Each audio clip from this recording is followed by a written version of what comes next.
Hi everyone, it's just a news from IBG Studios with me, Sandra Asante. So I'm bringing the gist, I'm bringing the news, and some of the news are breaking the internet. Donald Trump, His Excellency, is in the news. His Excellency John Dramani Mahama is also in the news. And COVID-19, you are surprised, I am too. How come in 2025 there is a surge of it here in our country? And also a surprising news for data users. So starting off with the breaking news.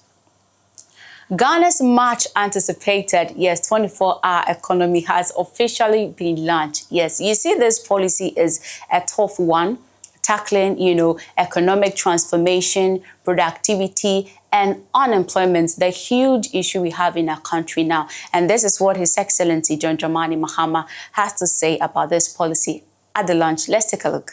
My brothers and sisters, I want to thank you very much for this morning. Today marks the formal launch of the 24-hour economy and accelerated export development program, what we now proudly call the 24H+ agenda. This is more than a policy initiative. It is a national reset, a bold strategic shift to unlock our country's full productive potential. The vision behind the 24-hour economy and the accelerated export development program was born from reflection during and after my previous term in office. The 24H+ agenda is not simply about extending working hours. It is about unleashing productivity, expanding opportunity, accelerating exports through well-structured, multi-sectoral, and inclusive interventions. And so we'll have national consultation and co-design. The 24-hour+ agenda comprises synergistic sub-programs that are tailored to key value chains. And you must have heard the ministers mentioning them. These include Grow 24. Now, Grow 24 is about boosting agricultural productivity, agro-processing, and food security. Make 24 is about revitalizing our manufacturing and industrialization. Build 24 is about accelerating infrastructure, construction, housing, and public works. Show 24 is about harnessing Ghana's rich creative, cultural, and tourism assets. And Connect 24 is about fixing our logistic chains, transport warehousing, ports, energy, and digital infrastructure. And Fund 24 is about unlocking innovative financing through credit guarantee schemes, blended finance, and venture capital. Aspire 24 is about building the skills of our people, our values, our ethics, and digital capacity for competitiveness. And Go 24 is about mobilizing all sectors, religious, security, academic, and civic, for national productivity and pride. This structure ensures depth and focus. We're not attempting to fix everything everywhere all at once.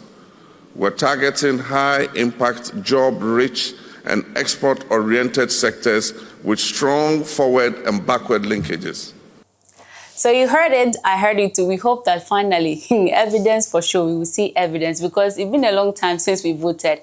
The evidence has to be showing in our life. So away from the breaking news, COVID-19, is really up and high in the University of Ghana community, if I can put it that. This is not the Rainbow community, it's University of Ghana. There has been 316 suspected cases with 107 confirmed, and thank God there is no death, no hospitalization, and we hope that it will be going on. But the management of the school is saying that they are working hand in hand with the Ministry of Health, to eradicate, to clear it, because how can COVID-19 be in 2025? It has to be in 19. It should go back. So Minister of Health, Honorable Kwabena Minta Akando, also visited the school for first-hand information and also gave them the assurance that, of course, the ministry will be helping to curb this issue. But also the Dean of Students is saying that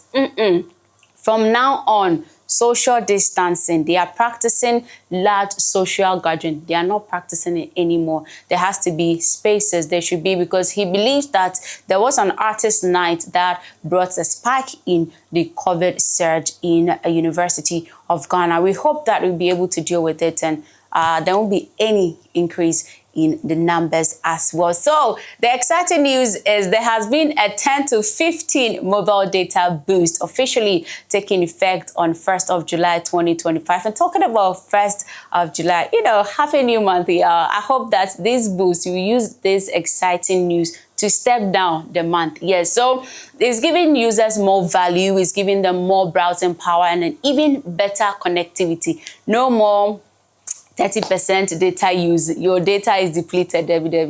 We've passed that stage. So it's enhancing data bundle packages for mobile users in Ghana, and it's taking effect, yesterday it started taking effect. But the exciting thing is there is no additional cost. Yeah, into yen have fun, yen browse baby, yen use internet now 24 hours. Yes. So the Minister of Communications, Digital Technology and Innovation, yes, Samuel Nate George, has given the directive is coming from him, so we can browse and work and have fun as well. So away from the exciting data news, President Donald Trump, yes, during a proposal deal, we will work with all parties to end the war. Trump is saying this one in a post on Truth Social without detailing what the conditions are. So we know that in this Israeli and Hamas war, it has been there for 2 years and still counting, when Israeli, they attack Hamas. And Hamas also retaliated on 7th of October 2023. We know that the Qataris and Egyptians, they have worked very hard in helping bring peace. So this proposal, President Donald Trump says that I hope Hamas take this deal, and if he does not, the issue is going to get more worse. That's what he wrote on, Truth Social. This is really sad that till now, still counting, at least 56,647 people had been killed in this war. We hope it ends, soon, so that we can all have a peaceful life and people in Israel can also live freely without war. So the Food and Agriculture Organization, FAO, yes, on Tuesday, 1st of July, they've launched Financing for Shock-Driven Food Crisis, FSFC. It's a facility, on its own, and the mechanism is building on existing initiative to anticipate and prevent escalating food emergencies before they occur. We've seen, couple of war in Ethiopia and inside and now in Israel. So when such things happen, there will definitely be food emergencies. So that's what it will be dealing with. So at the launch event, the FAO Director General Ku Jongu called for a fundamental shift in how the world responds to food crisis and, anticipatory action and financing. So we're excited that something like this can also be brought up to deal with, food emergencies, because we have to live in this world and enjoy. So the evidence from the FAO and partners shows that every $1 invested in anticipatory response can yield savings up to $7 while delivering better outcome for people at risk. So it's good news. We all have to be excited about it. So that's what I brought to you, to have fun, to inform you and all that. So don't forget to share your thoughts by commenting below, like and, share. And also, stay tuned for our next episode. This has been the Gist News from IBJ Studios with me, Sandra Asante. It's bye for now.